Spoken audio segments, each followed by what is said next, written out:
The Grinberg Method approach to heal from a trauma is through teaching how to go through the trauma through the body. We look at trauma as an experience that affects us on 4 levels.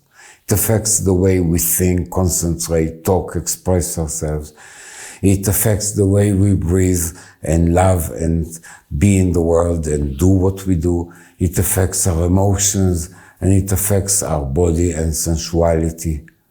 All those levels are impacted in a way that the person that went through the trauma actually did something in each level that keeps the trauma trapped in the body. In a moment of trauma, there is something that we cannot digest or take. So in a way, our attention and energy break a bit, and we somehow manage to survive it, and then we are left with something in us that is making constantly the experience stay there in the background, and sometimes we relive it intensively. Now, this can happen in our heads because we're doing something not to see. In many of the clients I taught, I found that they send their attention out of themselves. Because in intense traumas, this is a very actual, powerful and effective defense mechanism. It throws you out of yourself that you will not be there when it happens. The problem is that you don't remember how to come back fully. And there is a part of you, and many times under stress and when you're afraid, you jump out of yourself and you leave your body behind. This is one of the things that a person has to learn, how to stay in his body. Because the most common response to trauma is to become bodiless. Because the body feels the fear, the body feels the pain, the body survives the moment, and we, in a tricky way, manage to pass through all of this, but not really be there. So we are left with something in us that affects our breathing, affects the tension in our muscles, and many times you can see that we try to become hard or cold, or moving very full of effort and tension. All of these are actually efforts not to feel something.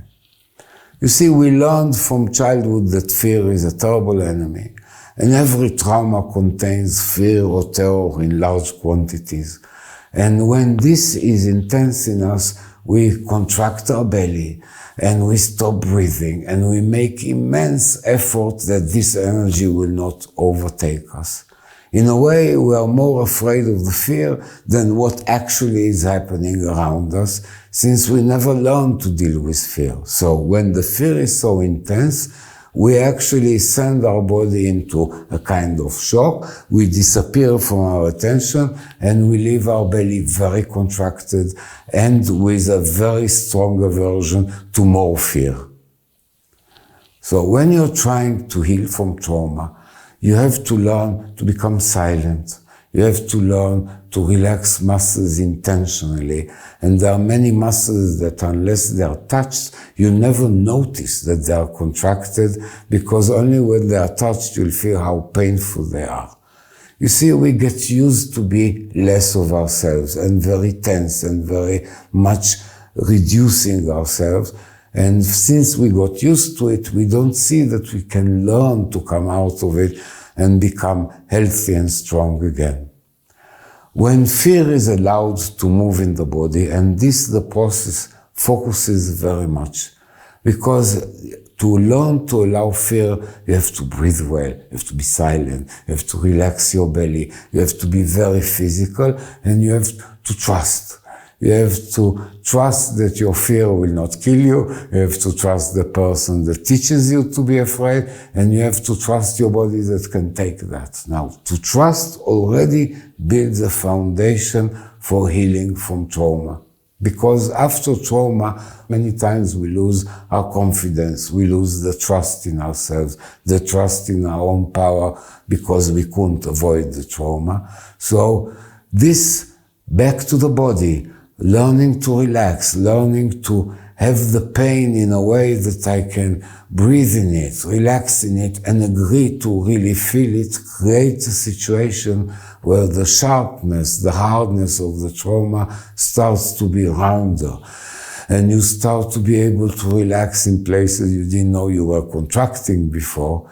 And all of this creates a situation where the energy of the trauma that was buried in you is released, moving in the body, and actually is giving you strength. The more you learn actually to go through the trauma in your own body, and that you are the person that is responsible for that, the more the power in your body grows, the more the freedom possible for you grows in possibilities. To learn to heal from trauma actually makes you much stronger than you were before, and you get much stronger in the broken places that you carried.